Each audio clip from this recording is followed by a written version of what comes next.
Terry Milewski, who is the former senior correspondent, CBC, and author of Blood for Blood.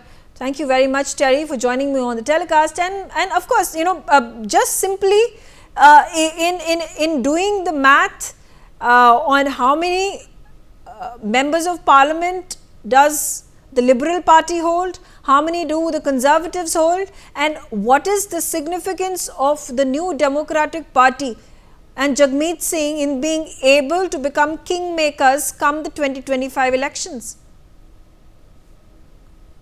Did it once, he could do it again. In the last parliament, as you know, Justin Trudeau's government was held up. It was a minority, and he needed Jagmeet Singh's support to sustain his government, and he did it up until recently when finally Jagmeet Singh bailed out of that arrangement. And so now the government is hanging by an even thinner thread because it cannot count on the support of the NDP and Jagmeet Singh. Why exactly, forgive me for that, why necessarily this cancellation of the Diwali celebrations is happening in Ottawa is a mystery to me. It's obvious that there is bad blood behind the scenes, and there is conflict between those who are leaning towards the Khalistani side, have shown those allegiances in the past, and those who don't. And unable to resolve those conflicts, it seems like somebody's taken the easy way out and said, okay, we won't have a party at all, which is a shame. Okay, and you speak about how this is, mysterious. Why is it that Poilievre has decided not to hold the Diwali event? But do you think there could be, political motivation for the Conservatives to cancel this? Yeah, well, if you find out why they've done it, let me know. Because, I woke up this morning to learn about this, and it seems very mysterious to me because it doesn't make much sense. Look, it's not a political festival. Diwali's fun. Everybody enjoys it. There's usually a celebration every year in Ottawa and in other cities across Canada, especially, obviously, in Surrey, in British Columbia, and in Brampton, in Ontario. But it's a universal ceremony. It's not me against you. It's a happy time. So it's a mystery to me why anyone would pick that to cancel. So it does suggest to me that there is conflict behind the scenes, as I say, between those who wanted it to send one message and the others who wanted to send another message. Yeah, but do you think because it's a Hindu festival, there have been targeted attacks at Hindus, there are targeted attacks on people visiting the temple? It's also interesting to note that up until now, the Conservatives or Poilievre have not raised any questions or targeted the Prime Minister of the country on the allegations he has made on India and the Indian agents being involved in the alleged murder of Nijjar. They're together on that. You've noticed that the Conservatives are not lambasting the Liberals for saying these terrible things about the Indian government. Quite the contrary. They're staying out of it. They're basically, by default, lining up with the government on this. So we've got a long way to go before we get out of this mess.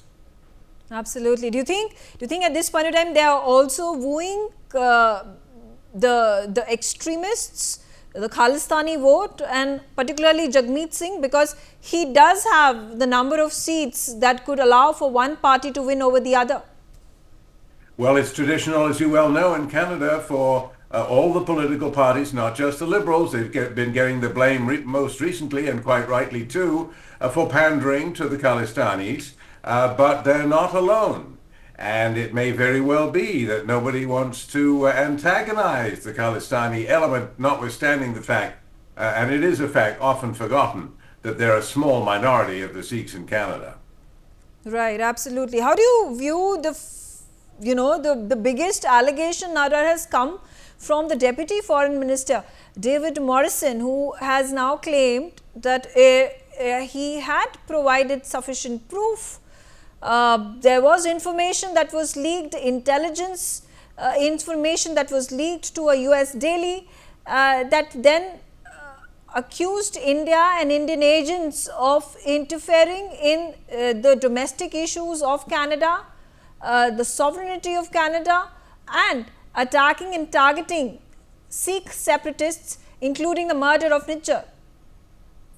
Yes, well, we've yet to see the proof, haven't we? I don't say it's not there. It may not be. Remember that in Canadian law, the government and the prosecution and the police are not supposed to spread evidence around and try the place in the public square before they go before a real court. They're not allowed to prejudice the jury that way by making the accused look like a bad guy before he even gets his day in court. So judges are particular about that in Canada, and they can throw your case out if you violate those rules. So don't make too much of the fact that the government isn't spreading the evidence all over the place. They're following the rules in Canadian law. But you can only take this so far, right?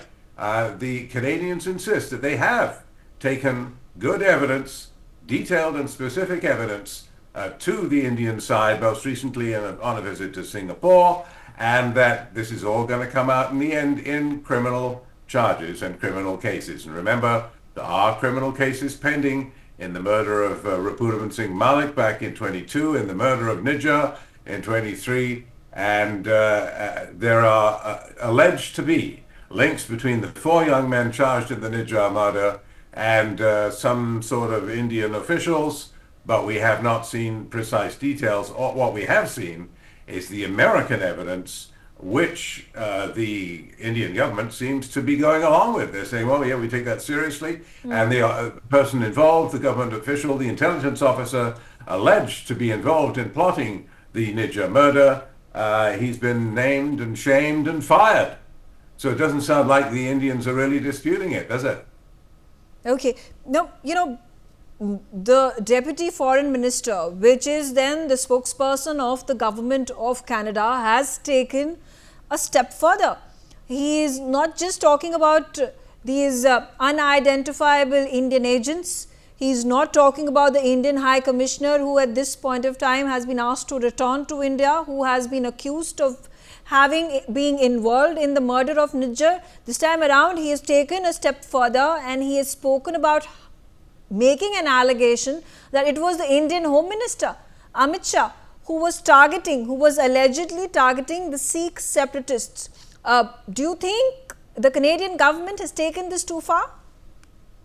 Well, we'll find out, won't we? I mean, it's a pretty bold move to accuse the other side's home minister. I mean, Amit Shah is an eminent figure in Indian politics, of course.